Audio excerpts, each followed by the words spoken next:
Hello again and welcome to the next lesson. In this video, we're going to talk more about information and information systems.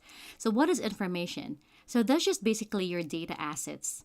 Now, in this world today, data assets would be the organization's most valuable asset. And that's just a fact. And that's why organizations do their best and spend a lot of money to protect the data.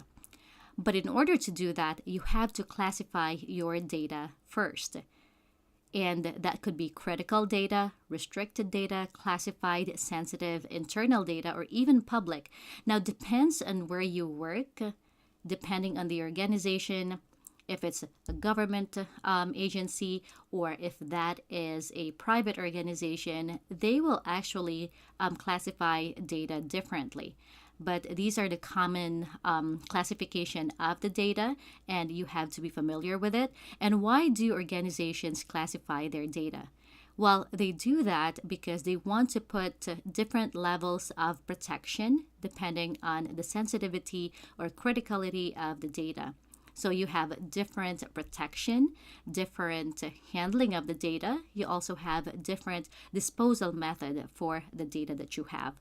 And that's why organizations really need to have that data classification as one of their top priorities when it comes to placing security controls.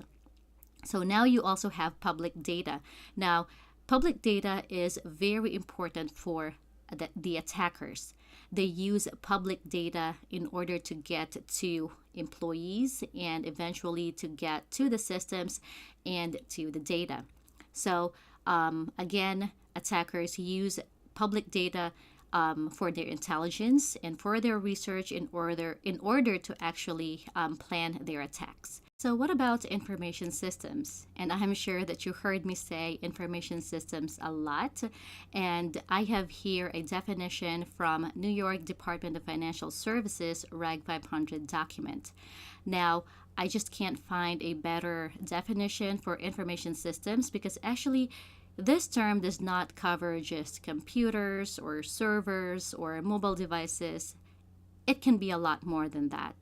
So it is a very tricky term that I want you to just keep in mind because we are going to learn about security controls that we can put in place to ensure the protection of information systems. Again, this is a broad term, and we have here a good definition from New York DFS Reg 500.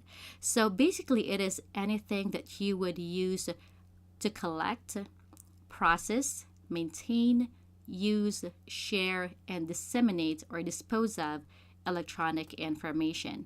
And of course, we have here any specialized systems such as industrial or process control systems or ICS, telephone switching and private branch exchange systems, and environmental control systems. So again, this information systems term is very broad, so just keep that in mind. And yeah, that is all for this lesson, and I will see you in the next one.